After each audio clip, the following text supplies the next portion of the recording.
Hi everyone, right now on KREM News at noon, Spokane is considering putting the brakes on development in Latah Valley. We'll tell you why the council is discussing a building moratorium.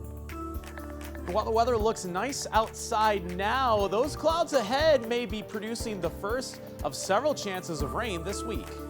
And coming in new at noon, seafood chain Red Lobster is filing for bankruptcy. We'll tell you what this means for our local restaurants in both Spokane and North Idaho.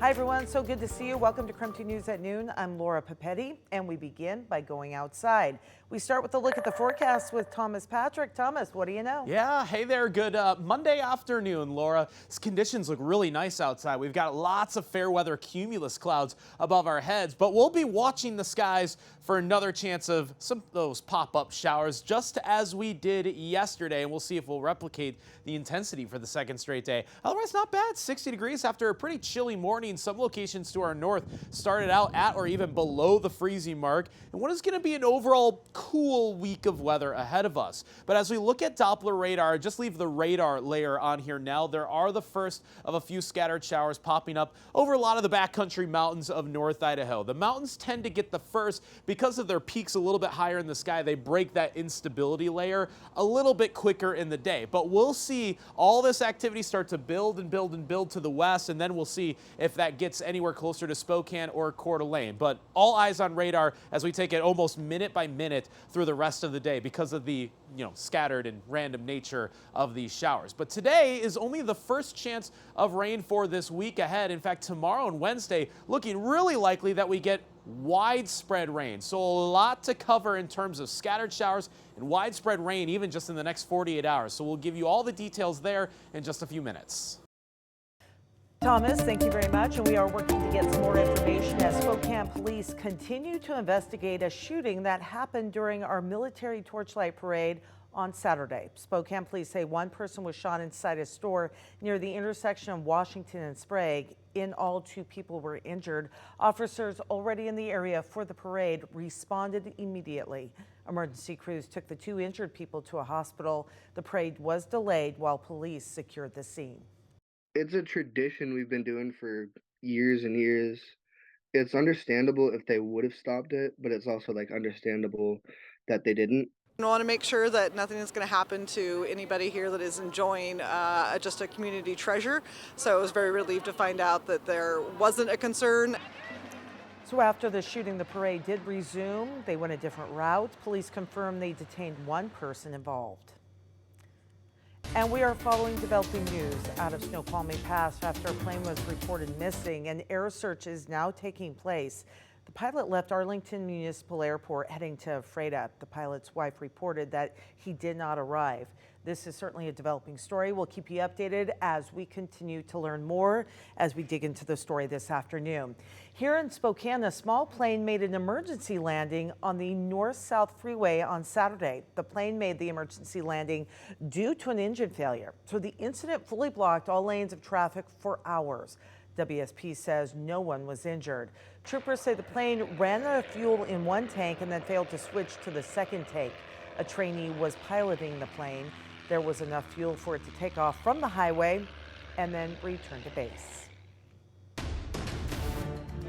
All right, in Idaho tomorrow is primary election day, and the primary includes races focused on the state and county level. So whichever candidate receives the most votes this round, then we'll move on to the general election coming up in November.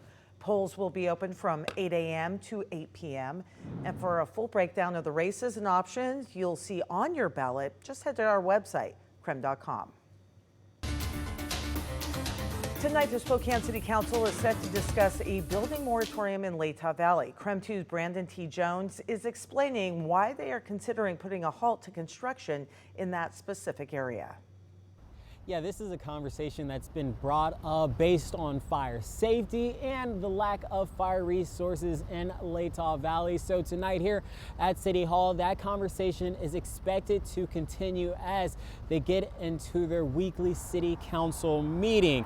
It all stems on trying to establish a 1-year moratorium on a subdivision applications in the Latah Valley Hangman area, along with Grandview and Thorpe neighborhoods.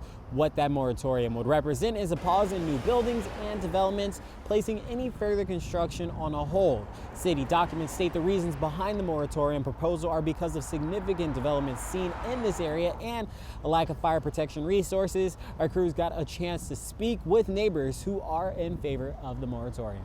In that time, develop a plan, get your funding, define your plan, get things started. 6 years down the road, we might get a fire department. Is not good enough. So tonight's city council meeting is scheduled for 6 p.m. We'll have a crew following the meeting tonight, giving you any updates that may come from this conversation about the moratorium and any potential other updates on tonight's city council agenda. But for now, reporting here at City Hall, Brandon T. Jones, KREM 2 News.